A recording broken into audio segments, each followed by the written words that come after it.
Good evening to you, friends. Welcome to 9 News Now. I'm Greg Merriweather. Louisiana's governor revealed some new details about the plans to bring federal immigration agents to Louisiana.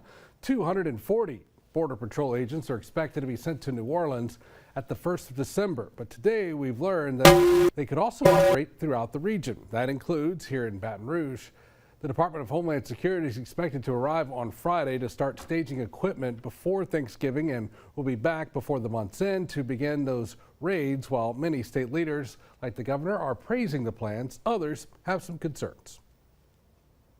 I've represented a guy who has 4 children, 4 U.S. citizen children who don't even speak Spanish, I also represent people who've been here since they were kids who are not what called DACA, who don't speak a lick of Spanish, who are being forced to move back to Mexico.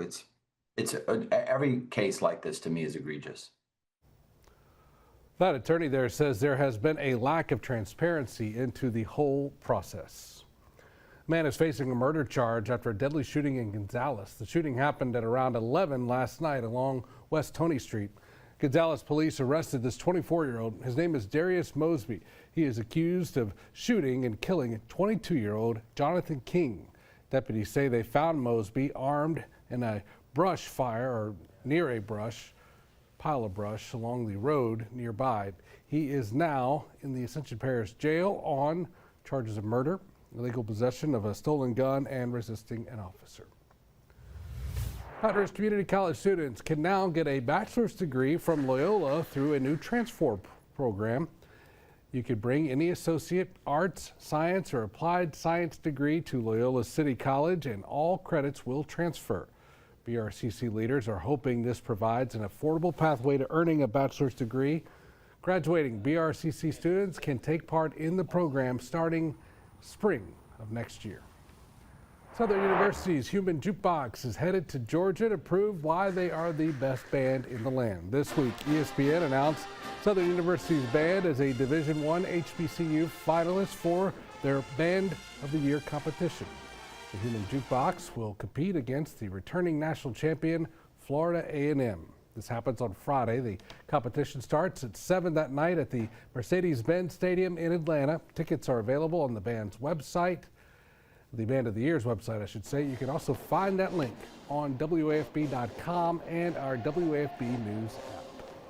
Let's get you over to the Weather Center now and Dr. Steve. Hey, Steve. Hey, Greg. Talking fog once again tonight. Dense fog advisory in effect for most of the area. It was expanded a little farther southward in the last hour or so. That runs through 9 a.m. on Thursday. Most areas doing okay, but Houma down a little bit, 5 miles. And you can see the fog developing now on the Mississippi coast. It's pretty much as expected, and we think that's going to expand westward. Gulfport already down to a 1/4 mile. So you can see here our model forecast doing a pretty decent job, maybe overdoing it a little bit, but kind of pinpointing where the fog is expected to develop. Here we are at midnight. You see it spreading westward and inland, and by daybreak it's got a fairly wide spread across South Louisiana and southwest Mississippi. Note at 9 a.m. still shows a good bit of fog around. Shouldn't be too long after that most of it is out of here. Slow down for the Thursday morning commute.